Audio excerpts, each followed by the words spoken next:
good? All good?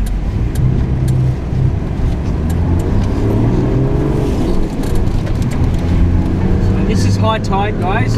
What that means is that most people stay off the beach at high tide because it's a lot harder on your vehicle. But we'll be right.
Beach that we're on now is called 75 Mile Beach because it's 75 miles long. It's about 120 k's.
Tour groups where they hire a vehicle and tag along with an experienced guide so they get to drive.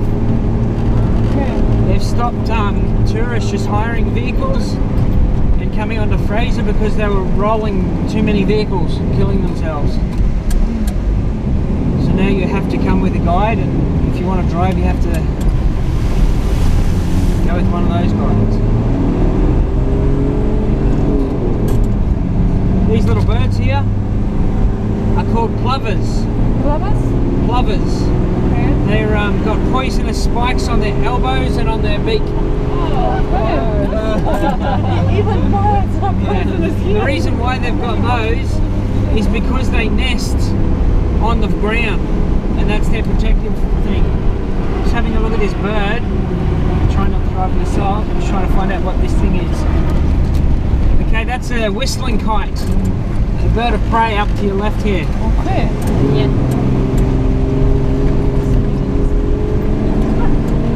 They're like a scavenger, like a crow, but they're a lot bigger and they've got big claws, talons.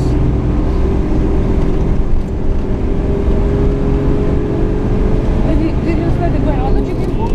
Hey? Did you study biology?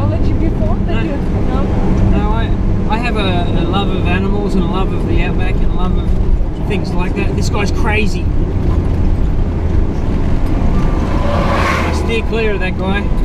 He drives in the truck, and if the sand's hard, he does 100 k's up the beach.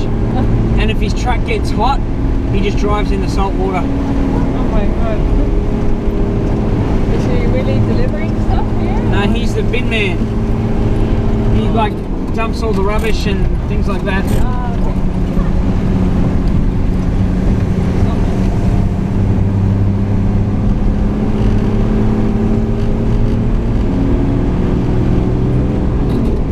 So this is Dilly Village, guys. This is whoever's camping will camp up in the dunes here. And there's a little walking track that comes out where you can walk out at night onto the beach. And Rhett is really, really good at, he'll bring you out and you'll see shooting stars and you'll see all kinds of things. He'll show you the spiders. And if he finds any toads, he'll kill them. You know what toads are? Yeah? No. A toad is like a big ugly frog. Ah, yeah. But it's got poisonous things on them. Yeah. And they're an introduced species to Australia. It can be very, very big. Yeah, they get huge. And last time I was on Fraser Island with Rhett, I caught one, and he's like, hold it down, in front of about 20 tourists who got a stick and started beating it to death. Oh my god.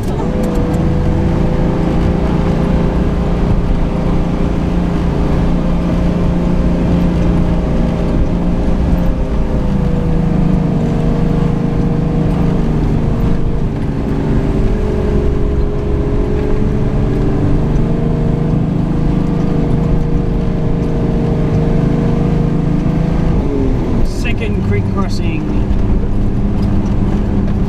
So these creeks, remember I told you about the Great Australian Basin? This is fresh water coming out of the middle of Australia and flowing into the ocean. Okay, so that is, yeah?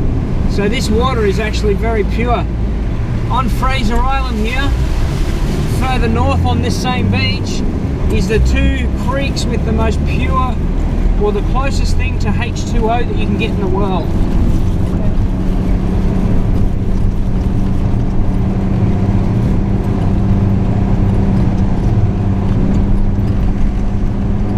So Wangulba Creek, where we're going right now, it's an Aboriginal, special Aboriginal place. It's the women were the only ones to go in the creek. Men weren't even allowed near it. And it's called a women's special place, and that's where they used to do all their washing and talk women's business. And it comes out of underneath the sand dune and just flows, and it's so crystal clear. And the water, you're not supposed to fill your water bottle up or anything like that. I never do it. Never. No, I usually do fill my water bottle up, guys. I've been cursed by Aboriginal women for getting in the creek to fill my bottle up. Depending on how many people there today is depending if I fill my bottle up. I don't like to cause too much trouble. But it's just, the water is really sweet.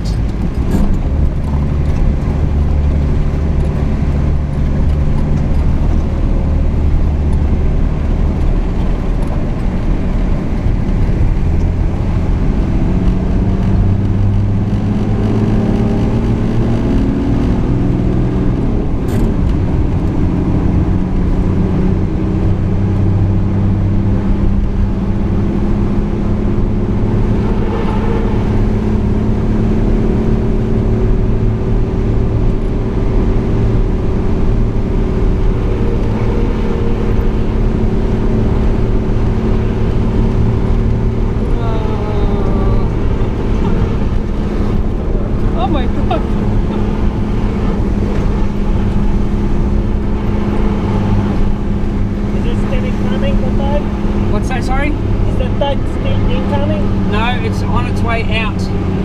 So it'll get better and better. But high tide was at, actually, it might still be coming in. High tide down at the end of the island was at 110. So it's about high right now.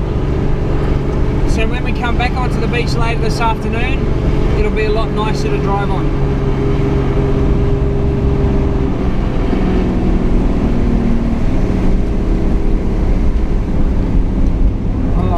that is another one, yeah? Hey? Yeah, this is another creek. I'm trying to get around this salt because it's a freshwater creek that pushes out into salt water.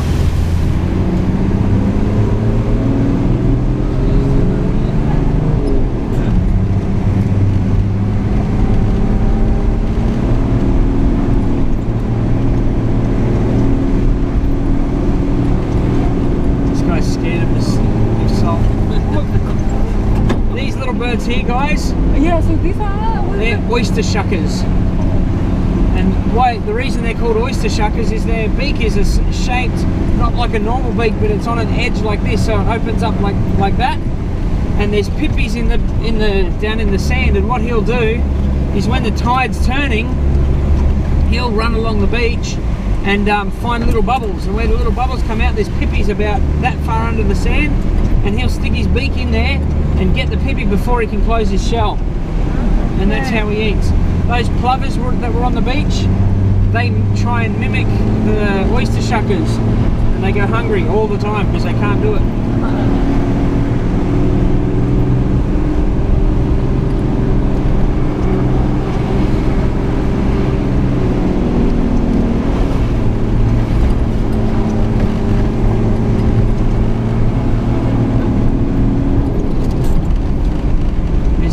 Oyster shucker.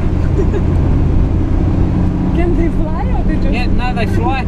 I was flying along the beach one day, I was doing 60 kilometres an hour, and a couple come flying past me.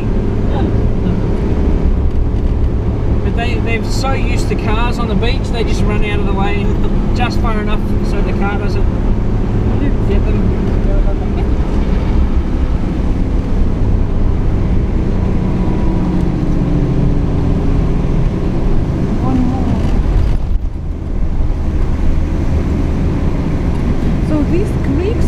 Somewhere here nearby, or is it? Yeah, some of the creeks are from rainfalls. The majority of them are from when water is being pushed up from underneath the ground. Okay. Must be a snake over there. That bird was attacking something and then jumping away, so it must have been a little brown snake or something.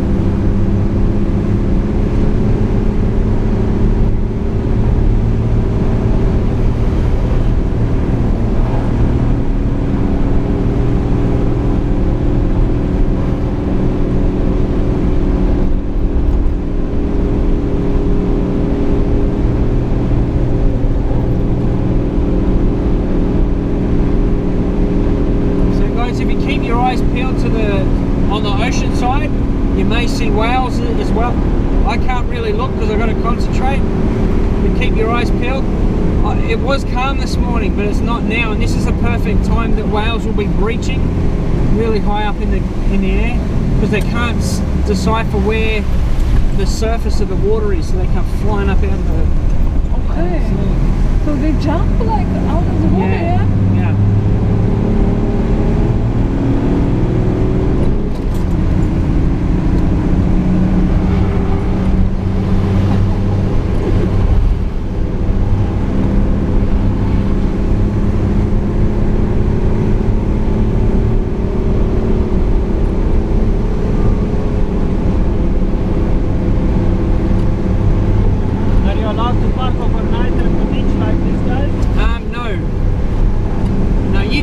All night, and that's not a problem, but you can't camp on the beach. The campsites are just behind the dunes, and they're specified, and what they do is every season they close down a certain section to help it regenerate. So we're coming up to Eurong, where the resort is, and on the northern side of Eurong is where the camping starts this year. So they're trying to regenerate all this area here.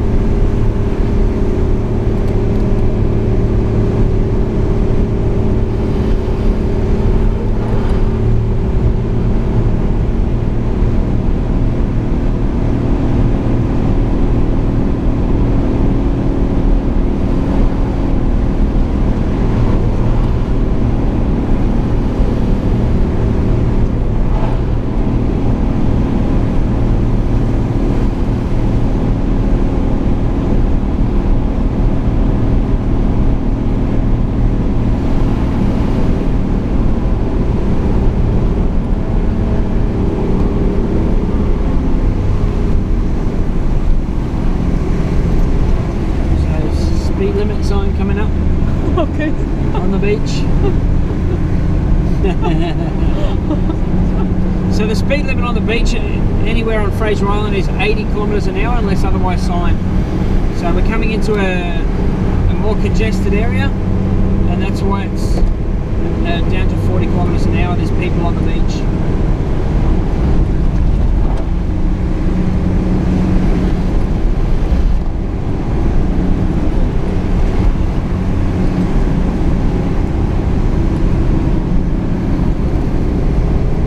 You see a lot of rocks and things on the beach here. Does everybody know what pumice is? You buy it in chemists to clean the dead skin off your feet. Ah, yeah. That's what all this is. So this one? Yeah. How it forms is when there's a volcano underneath the sea, on the sea floor, it comes out and frothers like the top of your coffee, and then it floats to the surface. So it reacts with the salt water as soon as it comes out of, or the lava or magma comes out, and then it floats and it gets blown by the wind over to Fraser Island. So those of us that are staying at Eurong will stay here.